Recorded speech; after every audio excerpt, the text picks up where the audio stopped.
And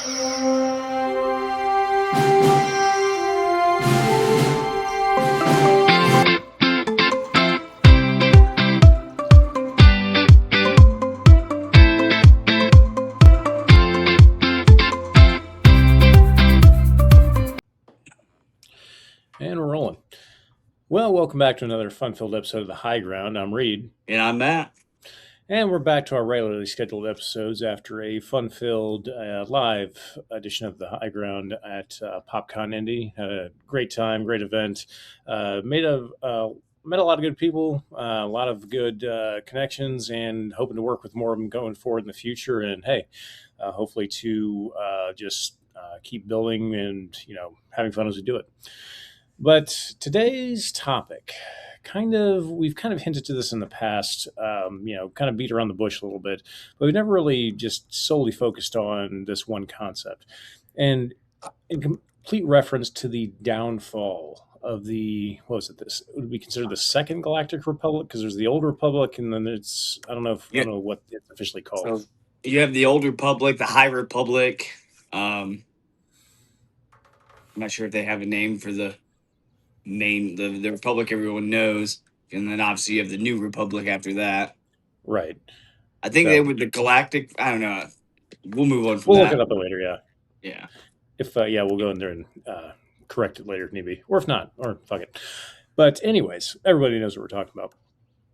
So, somewhat broadly speaking, but obviously going a little bit deeper into a couple different theories, the overall crux of the situation, if you will, what really led to the downfall of the Republic besides, the twisted mind of Shreve Palpatine, later known as Emperor Palpatine, and manipulating everything for the better part of a few decades. But I think that, even modest fans of the series trilogy fandom will agree that it wasn't all just him. It wasn't all just, evil guy behind the screen, pulling the strings, whatever. There's a lot of different things that kind of helped contribute to it overall. And without these additional things, 1,000 different things could have happened. And long story short, the Empire may not have ever been a thing at all. So to kind of get things started, let's start with this kind of an easier one. Let's go more specific with we talk about Anakin Skywalker.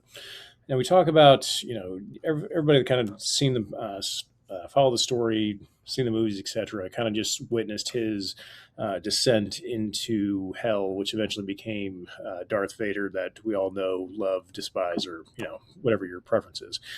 But one thing a lot of people often ask themselves is what exactly what could have been done to maybe stop this? What could have really just happened? Whether it be in the case of the Jedi, Obi-Wan, or just anybody around him that I feel like there should have been some kind of warning sign, some kind of hey, one thing's kind of leading to another. It's not really getting much better. Hey, maybe we should address this, step in, etc. So just kind of on that broad initial thoughts, Matt. Well, my first thought would be they claim to have the most extensive collection of knowledge anywhere in the galaxy, in the Jedi archive. So, and there's story after story after story in this Star Wars fandom of Jedi falling to the dark side. You got characters that were in the Old Republic, like Revan, that had gone to war, much like Anakin went to war, fell to the dark side, was eventually redeemed back to the light. They probably could have looked into the archives, kind of seen some similarities. They knew going in to training Anakin that there was a high risk of failure, with him being at a much older age than what is previously okay. And the fact that Qui-Gon had died, Obi-Wan had just been knighted in the same day he's taking on his first apprentice, which is almost unheard of. Yeah. So there was a lot of things that they could have done better. Obviously, you don't stick a known child that's of that age, who's considered to be potentially the most powerful of all of them. You don't stick him with a rookie trainer that was the trainer the day before he was or he was just a Padawan just a day prior, whose Right. master just died. Um, so those are things maybe not that they could have been hinted at or whatever. Those are just the first preliminary things they could have looked at, done better, said, hey, you know what? This is the potential chosen one. Maybe he should be with Yoda. Maybe he should be with Mace. Maybe he should be with an experienced master, not a guy that was just a Padawan days prior. Um, what do you think? Well, I'll give you a couple things. I mean, first and foremost, I mean, it's brought up a number of different times, whether it be Anakin, whether it be later on his son Luke. It's the constant argument being brought up of he's too old. They're they can't start after a certain age, Mm-hmm. and whether you like it or not, agree with the teachings, the way they do things. It's just done for a reason, simply because it's just at least the way I understand it when just the whether it be the type of training, whether it be the mastery of emotions, whether it be the lack of connections and learning to just by the time you start when you're really young and you really pound those or really bring those concepts home. Fast forward to teen years, late adolescence, adulthood. You've already been doing it for almost 2 decades, so it's okay. It's just second nature. That's who you are as a person. That's how you live your life. Mm-hmm. But at the same time, it's I just had a thought and I lost it. It'll come back to me. But I mean, there is something to it as a point, and just so even from the get go, they had that working against them. And yes, to your point, yeah, fresh off the. I mean, I think there's a little bit of gap of time because it says they talked about late in the Phantom Menace how he's ready to take the trials, like he hadn't taken them yet, and so I guess it's fair to assume without really digging into the lore. I'm sure it's written down somewhere of what was the time period of Obi-Wan taking his trials, how long do those take, is it like a what does that look like, and what was So, the so I was under the impression he didn't have to take the trials. I watched a video the other day that just actually talked about this. Um, him killing Darth Maul, they considered was his trial. Um, hmm, Qui-Gon fell to a Sith. Obi-Wan stepped up, got the job done, and they knighted him that same day. That was considered a trial. He not the traditional trials he would normally do, but those were extreme circumstances. So they went ahead and knighted him, hmm, and that very same day was when he said, "I will be training Anakin. I promised Qui-Gon I would. With or without your permission, this is getting done." So right, they knighted him instead of just letting him walk and do his own thing.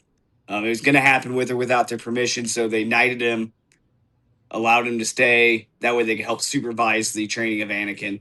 Um, and then you mentioned something about emotions. I watched this other video the other day also that talked about uh, the human race is obviously the dominant species in the Star Wars universe. I mean, there's a lot of alien species, but humans are everywhere. They're not just one planet. Like the Sith right. had their own planet, the Wookiees have their one planet. Humans are everywhere. They have multiple planets all over the galaxy. They are the dominant race.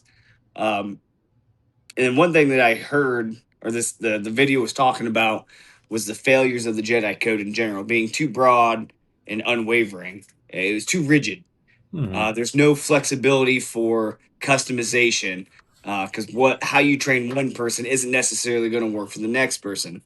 Um, Whereas a lot You of the mean they other, had a standardized testing education system? yeah, weird how that works, isn't it? There's dogmatic views of the teachers association. Hope I don't get Number sued two for that. pencil, man. Number two pencil. Oh, sorry, he failed. Sorry, go on. uh, so it talked about how the human race is or let's just back up. It talked about how most of the other races of creatures in the universe didn't really understand the human race. They didn't understand how we could succumb to our emotions so easily and how we were so erratic and and sometimes we weren't very logical in our thoughts because we were being driven by emotion instead You sure you're of not mixing this up with Star Trek and the Vulcans? I feel like there's you're no, drifting towards that kind of thought process there. no. James Kirk will come in later. It's a He's our galaxy savior. far, far away. Yeah, It's far away in the Delta Quadrant of the same but it was a long, long time ago. So yeah. Federation Captain didn't Kirk exist. comes in and destroys the Death Star. But whatever. Um, but that was kind of I've lost my thought process now. Um, where'd it go? I'm talking about This will be a good time to have a sip of beer well, it's a little earlier than normal. from our channel favorite Yingling Lager, oldest brewery in America. Which I think it's funny living in Indiana. We're trying to claim fame to, even though it only finally got brought to Indiana. What 7, 8 years ago? Finally, whatever it was. Not if you're watching West Wing from the early 2000s. They were in Indiana, and then fuckers were in a cafe drinking freaking Yingling. I'm like, I call bullshit. You were not drinking Yingling in Indiana back in 2001, whenever that episode came out. The president can bootleg beer wherever he wants. If he Well, wants Yingling, the president was on Air Force One and left his people behind in Indiana. So I call bullshit again. They got that shit from a diner. Bullshit. no, because Piss then poor planning.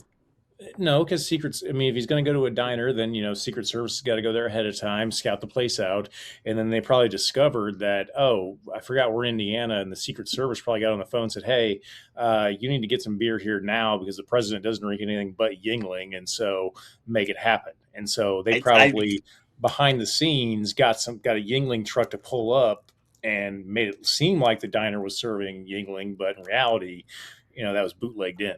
I suppose it's not impossible. Weirder See. shit's happened. Like ballrooms and fucking arches. Well,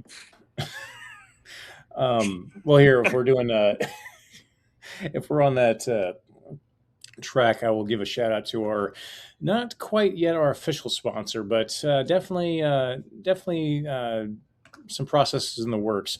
Our go-to fan favorite coffee company here on the high ground, Merlin's Munchies. Excuse me, Merlin's Munchies Coffee Company. And today we have something called the the cinnamon bun cyclops, and the artwork is just phenomenal. Very Definitely. good. Oh yeah, definitely. So nothing eye But how's the catching, and flavor? it's it's especially late at night. It's pretty good for this time of night too. It's like, I mean, it's got some caffeine, so it'll keep you awake, but at the same time, it kind of offers that kind of that homey taste. That when you walk into a house, or whatever, and you got like a certain candle like that, kind of gives you like a warm feeling, like a coffee or maybe like an apple pie scented kind of thing. It kind of gives you that same kind of good feeling, Smells like grandma's apple pie. or grandma's Cinnabons, apparently. But yes, Don't Roland's talk Lunches about my Coffee grandma's buns. available online in sample packs in bulk, and feel free to join their subscription club. I don't think we have yet. I think we're still getting that in the works, but Mm. yes, definitely going to stay in touch. But anyways, All right, back so back to on the topic. Back on topic because I didn't finish my point. Um, the Jedi Order should have customized Anakin's training protocol because we're gonna be emotional. There's no way around it. Especially Anakin coming in late like he did, already having felt loss. He was in attachment. I mean, attachment to his mother, attachment to his friends. He's now lost his mother, lost his friends, lost his home planet, lost his home, lost everything he's ever known to go um, follow this man that very quickly became kind of like a father figure to him since he had never had one. That he died, so he's now lost a man that he put his trust in.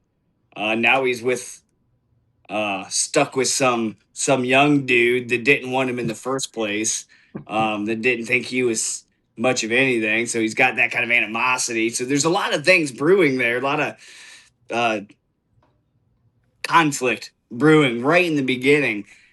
I mean, they should not have put him with a Padawan. Like for instance, Mace Windu would have been perfect master for him, uh, being a master of Apad and knowing that he's got an inner darkness. Mace kind of understood that being who he was, being a part of the human race, were highly emotional uh, people, that he needed a way to channel some of that darkness um, in productive ways. So he created Vapad to help in fighting, to because he knew fighting he was going to probably start using the dark side anyway. So he needed to do it in constructive ways, in safe ways, to prevent his fall. And I think that was their biggest downfall by not having those two together. What do you think? Well, no, I think that brings up an interesting point. I mean, yes, just from the get go, like you said, the kid was born and raised as a slave until he was 9 years old. Then, this guy comes along, takes him away from everything he's ever known. He's leaving his mom, he's leaving his friends. Just from a guy he met like a couple of days ago. Then, like Mm-hmm. you said, then he gets killed a few days ago. Or I'm sorry, after that, and it's just this constant, loss after loss after relocation, new environment, and then bring him before the Jedi Council just for them to look at him and go, "No, you're a piece of garbage. Basically, you're not worth our time." And not only just, and then fast forward being able to overcome all that and still, uh, you know, become as well adjusted, I guess, as he could have been. I mean, I really don't think he started going downhill until Attack of the Clones, where you see his mom getting killed, and then you Yep. start seeing the slide towards the dark side.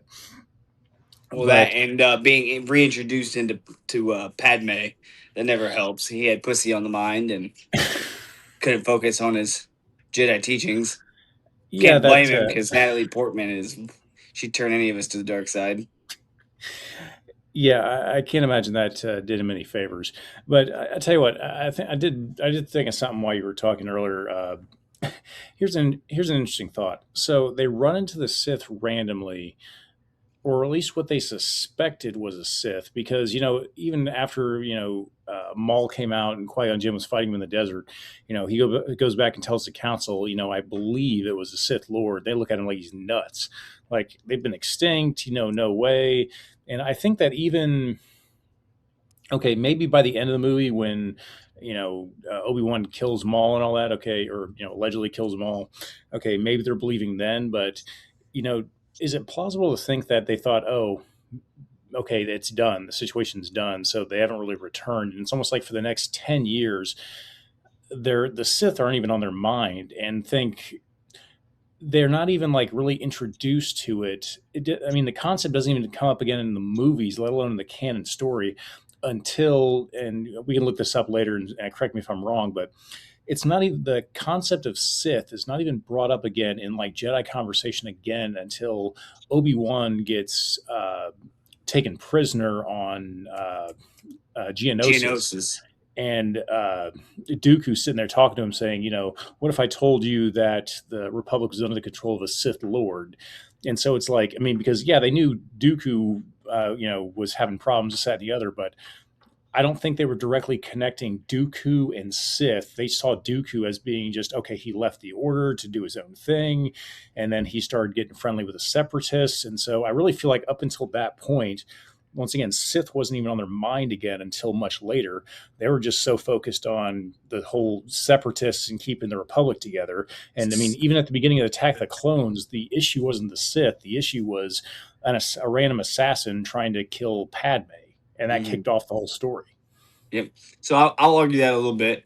Um, at the end of Phantom Menace, uh, Mace Windu and Yoda were having a conversation, and Yoda brings up the rule of two.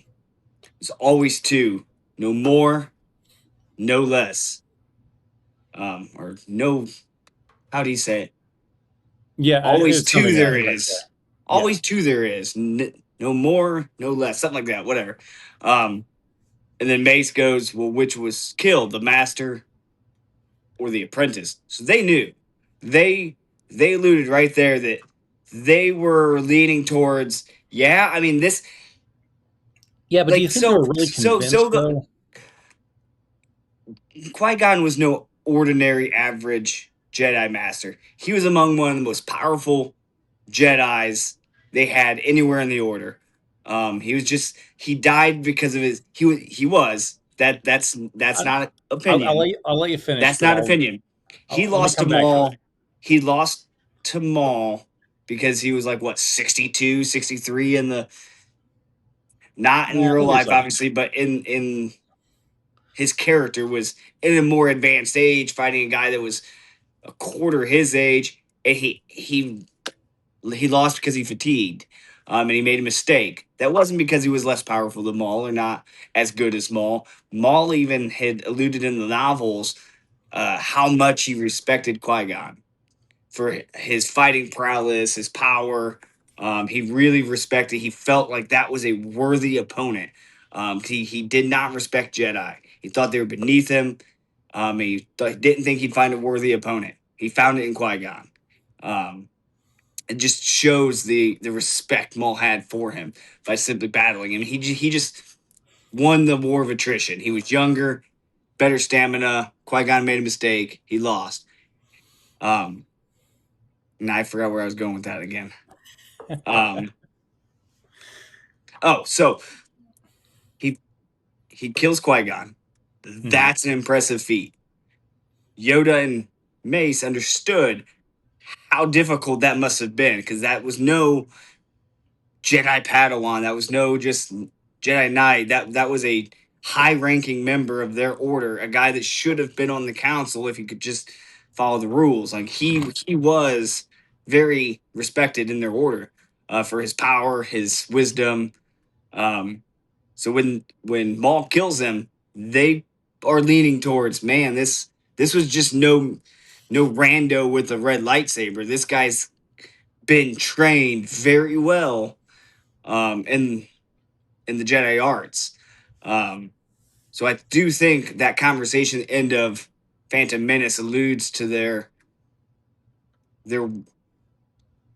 what am I looking for? They knew. They knew there was at least one more. They just didn't know if it was a master that died or the apprentice that had died. So I'll give you Oh, that, but I still and then hold on. And then Clone Wars. I'm gonna wag my finger at you. They knew they didn't initially know Dooku. They knew he fell. He left the order. They didn't know he fell to the dark side, but they knew he left the order. But correct. by the end of Clone Wars, they knew he was a Sith. I mean, he takes out Obi-Wan, takes out Well, Anakin. He yes, fights Yoda. There's no question about it. That's a Sith Lord, you're and right. they knew it. Yeah, I wasn't meaning like going into Attack of the Clones and like Oh, I okay. don't think that's what I meant. But like literally the 10-year gap between the end of Phantom Menace and Clone Wars, and I'll I'll give it to you that yes, I feel like they knew, but I still feel like they had their doubts because it was still. I mean, Well, they couldn't feel the presence of the dark side, which was why they had their doubts. They felt that if there truly was another Sith Lord out there, at that point he would have found another apprentice. He'd be training another apprentice. They should have felt it. They should have felt that disturbance in the Force, and they didn't. So I get why they didn't think that could be possible. Like, how could this they have returned and us not know? Um, right. but they were experts at hiding their power, and Palpatine. That was Palpatine's probably greatest gift was his ability to suppress his force powers, so he couldn't be detected. Right. And, but I really do feel like, I mean, between that time, in that 10-year period, I mean, I feel like, okay, hang on, let me back up half a step. First off, I think the era of peace really put the Jedi at a disadvantage because okay, if you have I forget what the exact time. Let's say was that 1,000 years of peace or whatever the time. We look it up later. Let's just say a I thousand think for they easy said math. 1,000 in the movies. That's fine. We'll say 1,000 for easy math. But okay, so for 1,000 years, the Sith have been gone. Yeah, they said Sith have been extinct for millennia. Well, they've been hiding for millennia. Well, it was They were never gone.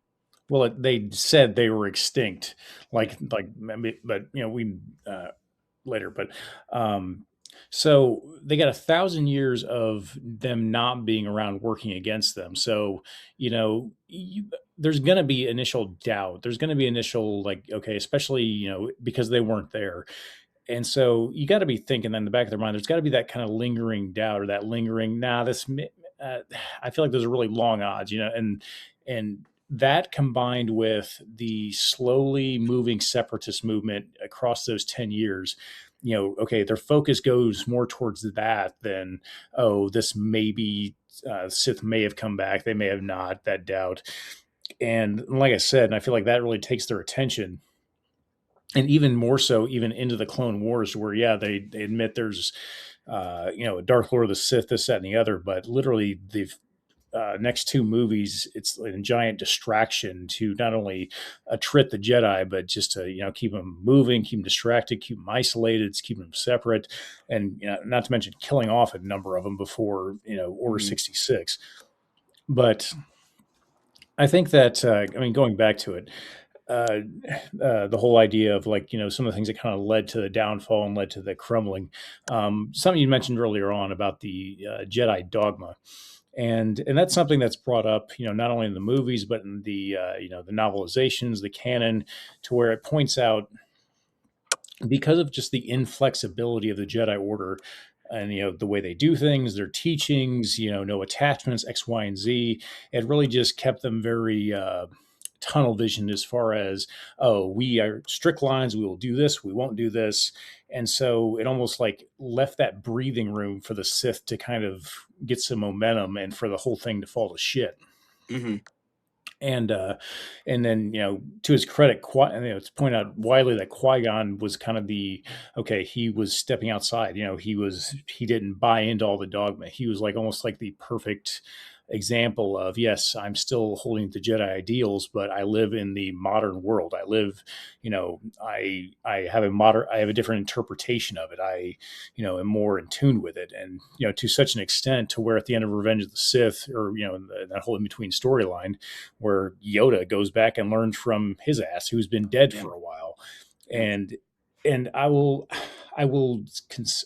fully admit and agree that Qui-Gon on a number of levels is a far superior Jedi, but I would go against the argument as far as power when it comes to, like, whether it be lightsaber combat, whether it be maybe combat in general. I would not rank him up. I mean, powerful, yes, but I feel like his strengths were less combat and more so mage slash you know wisdom, yeah, that kind of guiding character Well, rather I would than say the story. brawling. I would say the story completely disagrees with you on that one.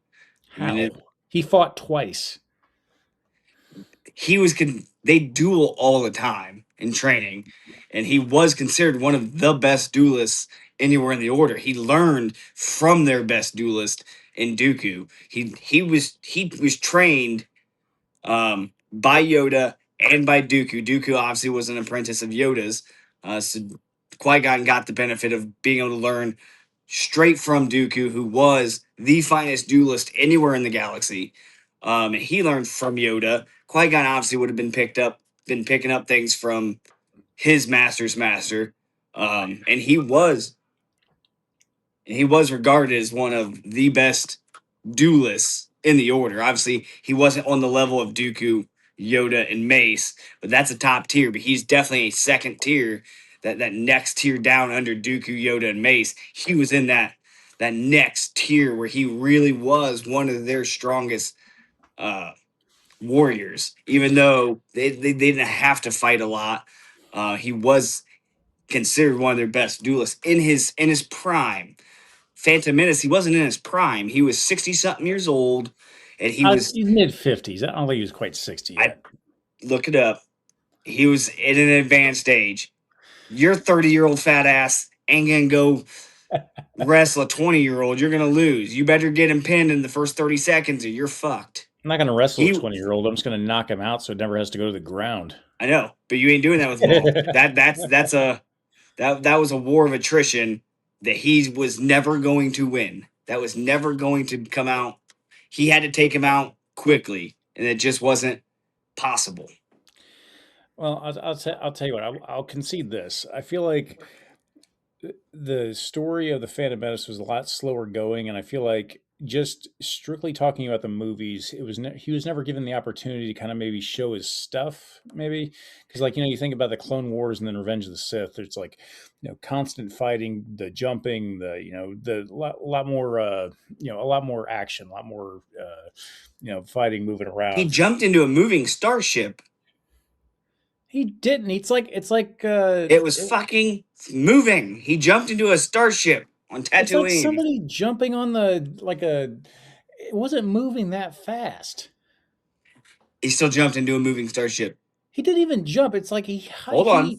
he hopped like two steps on a step ladder. It's not like He he did a hopped force two jump steps. two Go watch the stories. movie. The damn ship's like 50 feet in the air, and he hopped right up Bullshit! It there. is. It is not that high in the air. It's He thought, maybe I'll give it 4 feet max. It no, was horse 4 shit. feet in the air max. Horse shit. That is, I will live and die by that because I You're am gonna die, 100% bitch. right. I am 100% right. It You're was like a 100% 4 foot fucked. jump max, if that.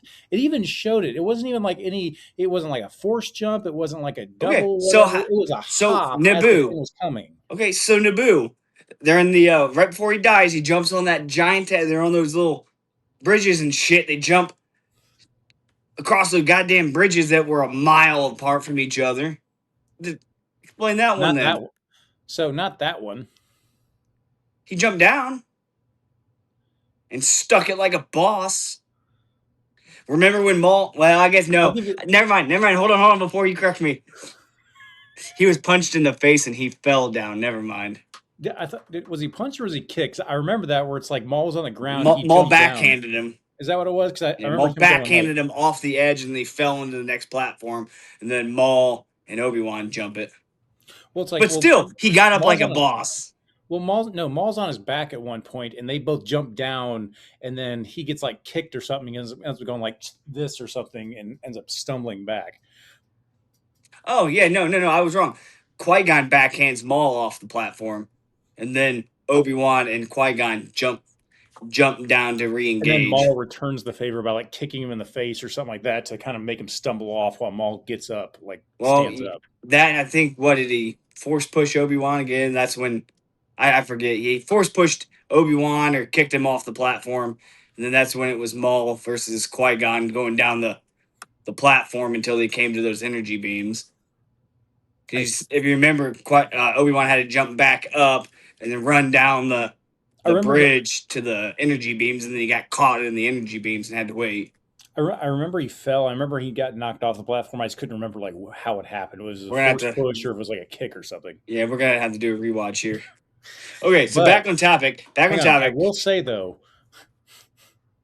No, I won't say because I think if I remember right, I lost that argument of that Qui Gon was on one knee. The whole was it? What we were arguing for like an hour straight. He was You on thought he one was knee on one versus knee when kneeling. he was clearly not on one knee. He was on two knees He because he was didn't on give one a knee. fuck. He was on one knee because we proved later on there is no way other than being on one knee he was able to get up from that position the way it I got showed in up the from it. movie. I'm not even a Jedi. The hell you did. I did. Easy peasy lemon squeezy. Back on topic. What were you gonna say? Yeah, you're wrong, coffee boy. I'm just gonna let you think you're right so we can just move on. Okay, coffee bean. Oh, okay. So back on topic. Back on topic. Yes, the Jedi Order had the resources they needed to prevent the fall of Anakin Skywalker.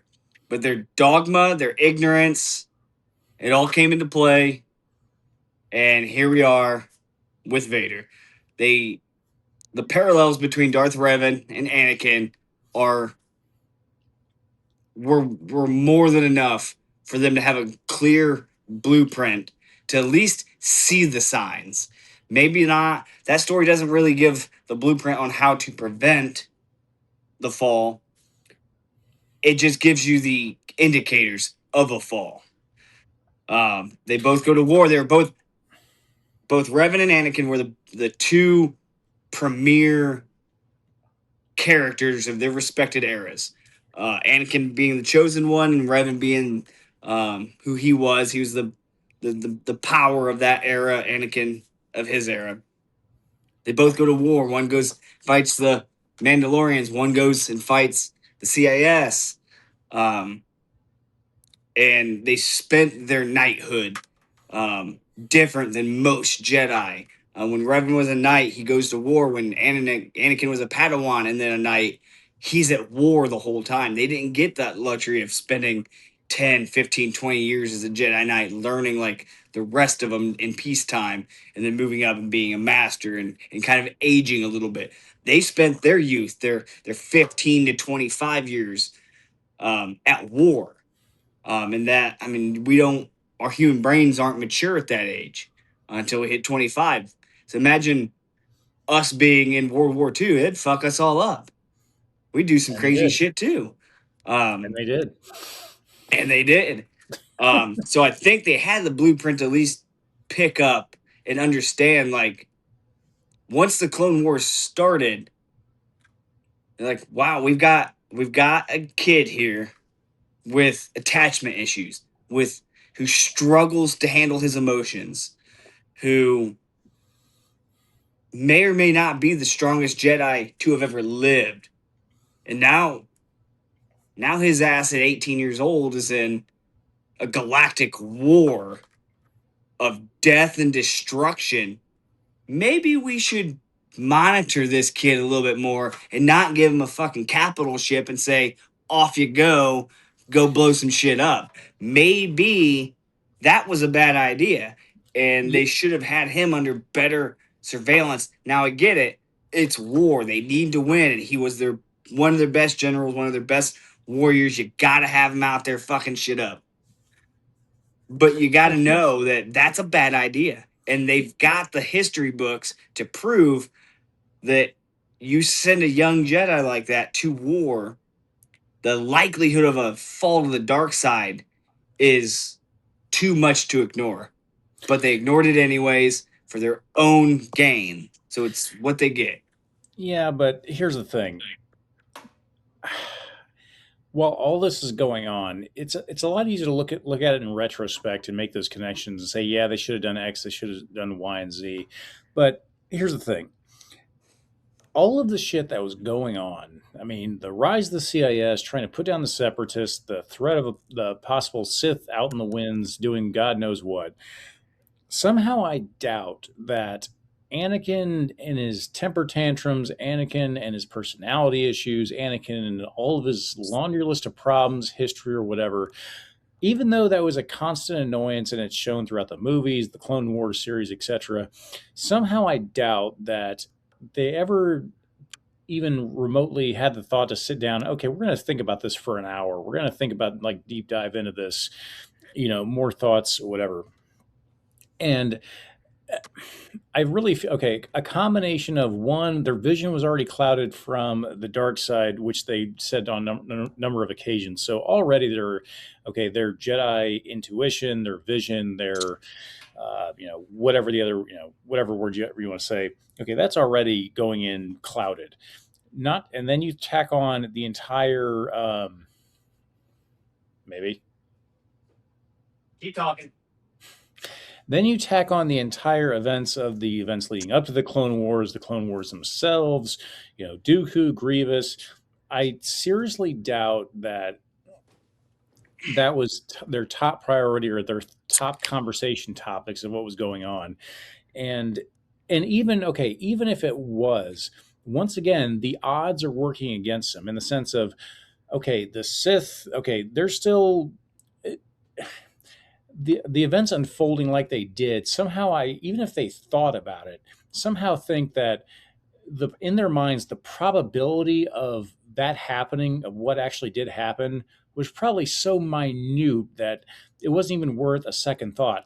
Oh, yes, he's a cocky kid. He's a pain in the ass. He's dealing with X, Y, and Z, but probably never in a million thoughts or years where there's, oh, this is going to lead to this. This is going to lead to this. This is going to connect to this. And all of a sudden, he's going to do all this and become Vader and the Empire is going to come to power, I and the Republic's going to disagree. go into non-existence. I disagree so strongly. Yes, there's no way to predict Palpatine cramming it up their ass with Order 66. There's no way you were gonna. Yeah, Anakin falls. There's a dark Jedi. Well, there's 100 of us. One of this motherfucker. We got it. So what? You want to fall? We'll kill Until there you. wasn't. He's like, I'm Yoda, bitch. Go ahead and fall. Well, it's You can't. funny, actually. You bring up the whole age thing and like the fatigue, and that's actually brought up in the novelization of Return or Revenge of the Sith, of why Yoda lost to Palpatine. Literally, how you described it as. I mean, what Yes, was it? A 600, 700 year gap? That's it not that was. much. It was pretty significant, but even says like it even mentions like how Yoda's thinking at the time of like, yeah, I can't keep this up. Yeah, I can't do it. And so if I keep trying to fight, I'm going to end up dying. Hence why he said, fuck this, and took off and went into exile because he was outmatched. He was overpowered. He was not prepared for the sleeping dragon, allegedly, that was Palpatine. I mean, he was the strongest character in all of Star Wars lore outside of Luke, so it's a pretty formidable opponent. Well, and that's not opinion, that's fact coming straight from George Lucas. He is the strongest Sith to have ever been, period, hands down. Well, George Lucas also made the call to sell his company to Disney, so I'm going to go into it saying George Lucas's judgment's at least fractionally not perfect. He created the fucking characters. He did, but then he decided to. I mean, he made a lot of money. Don't get me wrong, and you know what? Maybe he wanted to retire and go, live off in the sunset. But he still sold it to Disney. He let Mickey Mouse run Luke Skywalker. So I guess in the multiverse, who else is going to run it? Hang on, in the multiverse of where fantasy meets reality, Mickey Mouse apparently was made more powerful than Luke Skywalker. Okay, when it comes to dealing with the Dark Lords of the Sith, fucking Goofy and Pluto ended up being the trump card. Goofy was more like very easy trump card. Anyways, so I mean, this could be an entire. I mean, it could be an entire thesis. It could be an entire, the sheer list of things that, domino effect, one thing led to another of the Republic going from what it was to falling, the ever entrenched Jedi dogma, the CIS separation, the Sith behind the scenes pulling the strings, all of which creating nothing short of a perfect storm, resulting in the famous Order 66 and the rise of the Empire. And here's a fun fact. I think, also in the novelization, they called it the day. I think it was the Order 66 day. The Emperor labeled it as Empire Day #1, like the very first day of the Empire. And so he literally, the day of Order 66 was later named Empire Day. Mm. Did he also put his face on a 250 credit? Yeah, you know what? It's Palpatine, so I'm sure he probably just rounded it out to an even 1,000, if anything. That makes sense. Who knows? Did they use credits, or did they change their standard? Yeah, there was. I think there's Imperial credits. I'm pretty sure. Yeah, I'm sorry. It always goes back to those Robot Chicken episodes. Goddamn Robot Chicken. I was gonna go more towards like Family Guy. I mean, yeah, but those are funny as fuck. What's that? I think I know we talked about this before. What's that Family Guy scene where Stewie's looking at Brian's like, Brian, why does Emperor Palpatine have a desk? What? Well, think about it. He's just sitting there behind a desk when Yoda walks in. It's like, what is he? He's waiting, sitting there filling out Emperor requisition forms for TIE fighters. You're the Emperor, the Dark Lord of the Sith, and you're stuck behind a desk doing paperwork all day. You think you could just get somebody else to do that? That's true. They forget. Good point. I'm gonna have to watch that tonight. Such a good episode. And then what's the classic Robot Chicken line? Hey, wait, just slow the fuck down. What do you mean they blew it up? Who's they? What the hell's an aluminum falcon? Oh, just build another one? Oh, thanks a lot, jackass. Who's going to leave me What's an alone? aluminum falcon? It wasn't even paid off yet. You got an ATM on that torso light bright of yours? Yeah, I'm Get about to back watch that here. one again too. That's been a minute since I've seen that one. You get back here. I'm going to tell everybody what a little bitch you were about Patabame or Panda Bear, or whatever the fuck her name was. Oh, that's horrible. But just, yeah, you can't write shit like that anymore. Why? Because we can't say retard no more? God damn it. Stop making my job harder. Just leave it in. What was it? No, not that they couldn't do it, but just like it's so good you couldn't do it. Like you couldn't like that kind of yeah. Maybe you could. Who knows? Uh, So, anyways, random side note that has nothing to do with nothing what we talk about. Could they do sounds a Blazing Saddles again? Think they'd get away with no. that? I think they That could. is like So hear me out. Hear that is me the out. Hear me peak out. of cannot remake that. Hear me out. This is how it works. Here's their key to success. You have Kevin Hart write it and Oh direct it. God. Gotta have a black guy doing it. Then you have Robert Downey Jr. playing the black guy because fuck yes. No. Because yes, why the fuck not? That's awesome. And then you Hang have on. a black guy playing a white guy that doesn't know he's black, and they never even talk about it or allude to it. They just kind of act like he's white, and they It never has to be really. Dave Chappelle. Oh.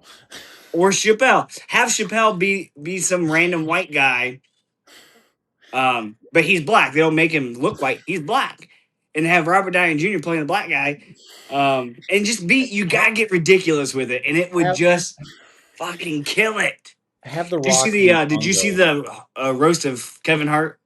No, but I keep hearing things about it. Kevin Hart and Cat Williams, I think, it finally buried the hatchet. His Cat Williams was he joined the roast, and they kind of like buried the hatchet on stage. So you're I gonna forgot see they in the even had a near thing. future some crazy collabs between those two. I forgot they even had a thing. Yeah, You don't really they've hear always about it hated too each much. other. They've always hated each other. Cat Williams hates pretty much everybody, and he's got beef with most of Hollywood. Probably.